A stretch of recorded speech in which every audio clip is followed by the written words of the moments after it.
सबसे पहले तो मैं आपके चैनल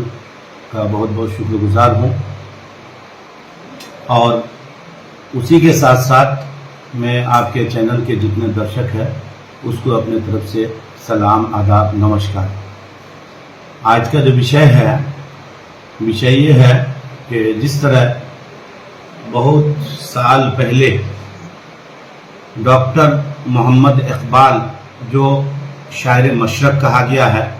और बहुत ही बड़े मुहक्किक, बहुत बड़े स्कॉलर और बहुत बड़े पोएट गुजरे हैं, जिन्होंने तरानाए हिंद दिया और उन्होंने सैकड़ों साल पहले जिस देश के लिए, जिस देश की संस्कृति, सभ्यता के लिए, कल्चर के लिए कहा था कि सारे जहां से अच्छा हिंदुस्तान हमारा, सारे जहां से अच्छा हिंदुस्तान हमारा, हम बुलबुले हैं इसकी ये गुलसिता हमारा, और मजहब नहीं सिखाता आपस में बैर रखना, मजहब नहीं सिखाता आपस में बैर रखना, हिंदी है हम, वतन है हिंदुस्तान हमारा, हिंदी है हम, वतन है हिंदुस्तान हमारा। तो अब हमको ये देखना है कि उन्होंने जो जिस कॉन्टेस्ट में कहा था कि हिंदुस्तान जो है सारी दुनिया से अच्छा है, यूरोप से अच्छा है, यूरोप के सारे डेवलप कंट्री से अच्छा है, अमेरिका से अच्छा है, चाइना से अच्छा है, जापान से अच्छा है, ये जो कहा था, तो वो इस कॉन्टेस्ट में कहा था कि इस देश की सबसे बड़ी जो खूबसूरती है वो खूबसूरती ये है कि इस देश में हर कल्चर, हर धर्म, हर जाति, हर रंग और नस्ल के लोग रहते हैं, बसते हैं और भाईचारा से रहते हैं। उसी कॉन्टेस्ट में उन्होंने कहा था। तो अब मेरा सवाल है कि क्या आज उनका वो ख्वाब जो हमारे असलाफ ने, हमारे बुजुर्गों ने, हमारे स्कॉलर्स ने जो ख्वाब देखा था, जिस हिंदुस्तान की खूबसूरती को देखा था, क्या आज वो हमको देखने को मिल रहा है? तो जवाब मिलेगा कि नहीं। क्यों नहीं? इसलिए कि आज कुछ सियासतदान, कुछ राजनेता, कुछ लीडर्स, कुछ पार्टी के आइडियोलॉजी इस तरह हो गया है कि जो हिंदुस्तान में उसकी नजर लग गई है। अब मैं आ रहा हूं, आपको उस विषय की तरफ इशारा कर रहा हूं कि कुछ दिन पहले जो हमारे देश में आतंकवादी हमला हुआ, जिसमें हमारे देश के बेगुनाह 26 लोगों का कत्ल किया गया,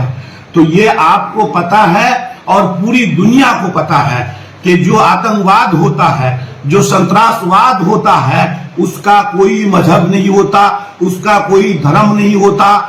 क्योंकि ये हमारे कुरान में लिखा है कि किसी एक बेगुनाह का कत्ल करना पूरी इंसानियत का कत्ल करना है। तो जब कुरान ये कह रहा है और कुरान के मानने वाले मुसलमान हैं, तो जो आदमी इस तरह के घटनाओं को अंजाम देता है कि किसी बेगुनाह को कत्ल करता है, किसी भी गतिविधि में, चाहे आतंकवादी हमला हो या ऐसे भी किसी बेगुनाह का कत्ल करना, ये इस्लाम अलाउ नहीं करता है। और इस्लाम का ही कहना है कि किसी एक बेगुनाह को कत्ल करना पूरी इंसानियत को कत्ल करना। तो हम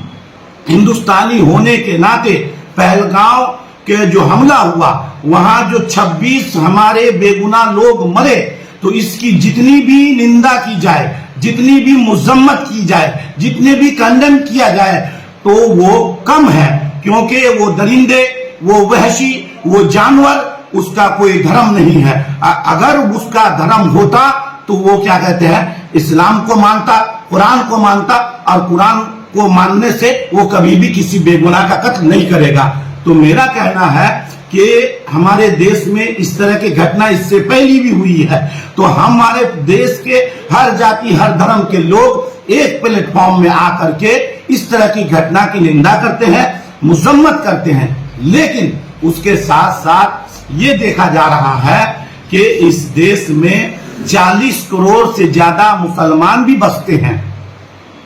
तो किसी एक आतंकवादी, संतरासवादी घटना की वजह से पूरे 40 करोड़ मुसलमान को टारगेट करना और मुसलमानों को क्या कहते हैं लान तान करना, मुसलमानों पर जुल्म सितम ढाना, ये कहीं का इंसाफ नहीं है। अभी देखा गया है कि जो हमारे बंगाल से, उत्तर दिनाजपुर से, ग्वालपकोर, चाकोलिया, चोपड़ा, इटाहार, अहमदाबाद, इस्लामपुर से उलमाए किराम, मुफ्तियान इज़ाम, आइम्माए किराम, मसाजिद के मुअज्जिन और जितने मजदूर तबका के लोग, काम करने वाले लोग दूसरे राज्य में अपने काम के लिए जाते हैं, अपनी सर्विस के लिए जाते हैं, तो उन लोगों को जगह जगह सुनने में आ रहा है कि पुलिस टारगेट कर रही है और पुलिस टारगेट करके उसको क्या कहते हैं कि पूछताछ कर रही है, किसी को लॉकअप में डाल दे रही है। इस तरह की घटना आए दिन सुनने में आ रहा है। पहलगाम हमले के बाद, उसके बाद फौरी तौर पर हम लोगों ने राब्ता किया, जो हमारे ग्वालपकोर के माननीय मिनिस्टर जनाब गुलाम रब्बानी साहब हैं, उनसे हम लोगों ने कहा, क्योंकि बहुत सारे ग्वालपकोर के लोगों को भी क्या कहते हैं कि पकड़ा गया था और हमारे गैसल के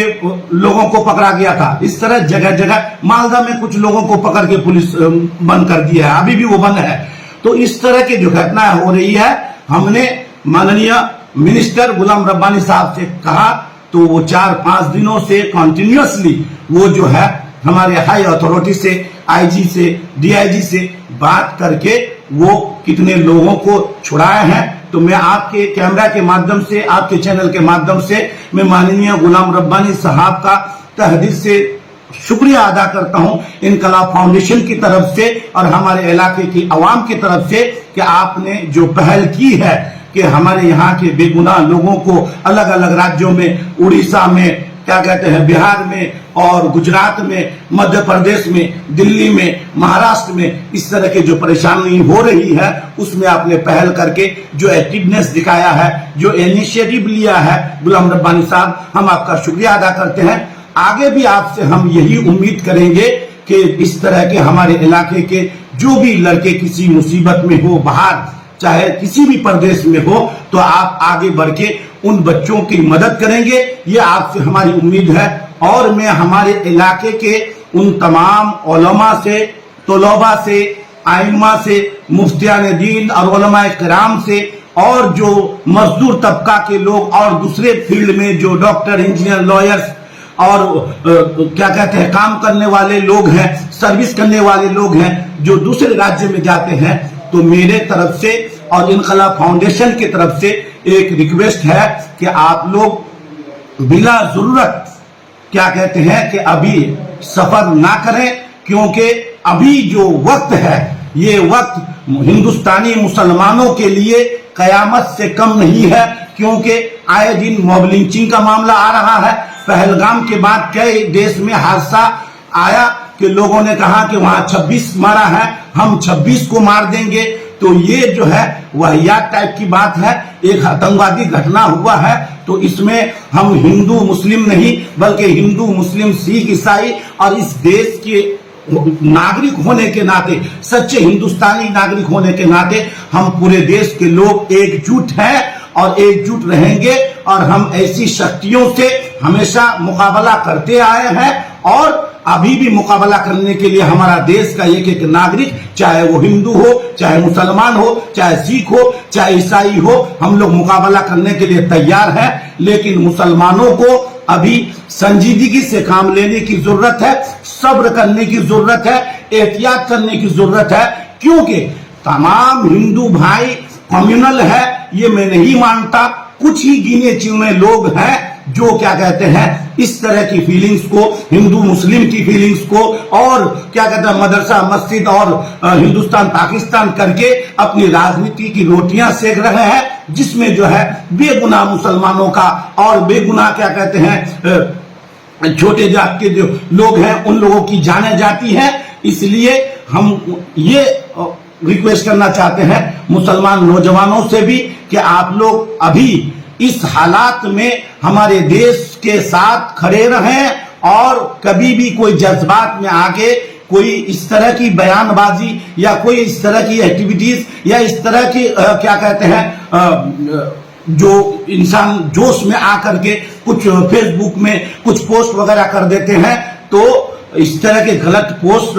ना किया जाए, एहतियात से काम लिया जाए, सब्र से काम लिया जाए। और मैं ये कहता हूं कि जो लोग चाहे बंगाल के वो बीजेपी के लीडर्स हो, चाहे सेंट्रल के लीडर्स हो, तो मैं आपके चैनल के माध्यम से कहना चाहता हूं कि मुसलमानों को देश छोड़ देना चाहिए, मुसलमानों को देश से निकाल देंगे। तो मैं ये कहता हूं ये देश किसी के बाप की जागीर नहीं है, क्योंकि इस देश को आजाद करने में हर जात हर धर्म के लोगों ने अपनी कुर्बानी पेश किया है और अपने खून पसीना बहाया है। जद्दोजहद करने के बाद इस देश को हम लोगों ने आजाद किया है। तो इस देश में जिस तरह एक हिंदू का अधिकार है आजादी के साथ रहने का, उसी तरह मुसलमानों का भी है, आदिवासी का भी है, SC ST का भी है, पंजाबी का भी है, सिख ईसाई सबका है। तो इसलिए आप लोगों को डरने की जरूरत नहीं, घबराने की जरूरत नहीं। जिस तरह के कुछ चैनल वाले भी पैसे के दम पे गलत बयानी देता है, जैसे मयूख रंजन को मैं चैलेंज के साथ कहता हूं, तुम्हारे बाप तुम्हारे 7 पुश्तों की ताकत नहीं है कि एक भी हिंदुस्तानी नागरिक को तुम या तुम्हारा कोई बाप जिन आकाओं के इशारे पे तुम इस तरह बोलते हो गेट आउट और मुसलमानों को देश छोड़ देना चाहिए, तुम्हारे बाप की ताकत नहीं है कि एक भी नागरिक को हिंदुस्तान से निकाल सके। हम इस देश के बाइज्जत शहरी हैं और थे और रहेंगे। किसी का मजाल नहीं है कि किसी भी एक मुसलमान को या किसी आदिवासी को इस देश से निकाल दे। इसलिए मैं ये कहता हूं ऐसे हालात में देश के मुसलमानों को सब्र से काम लेने की जरूरत है और सब्र से आप काम ले, बिना जरूरत जो है आप सब्र भी ना करें, जरूरत पड़ने पर ही करें। और अपने साथ आप अपने आइडेंटिटी प्रूफ तमाम साथ में रखें। कहीं भी आपसे पूछताछ होती है तो आप ये ना बोले कि मैं बंगाल से हूं, आप ये बोले मैं पश्चिम बंगाल से हूं, वेस्ट बंगाल से हूं, उस वेस्ट बंगाल से हूं जहां के मुख्यमंत्री ममता बनर्जी है। ये अपील है। और दूसरा अपील है कि फिर भी अगर किसी बच्चे को, किसी नौजवान को या किसी शख्स को किसी राज्य में पकड़ते हैं तो उनके गार्जियन जो है वो अपने इलाके के जो लीडर्स हैं, अपने इलाके के जो MLA हैं या मिनिस्टर हैं, आप उनसे राब्ता करें तो इंशाअल्लाह हमारे जो लीडर्स हैं वो आपको मदद करेंगे फौरी तौर पर, ताकि आपके जो लोग फंसे हुए हैं उनको निकालने का काम करेंगे।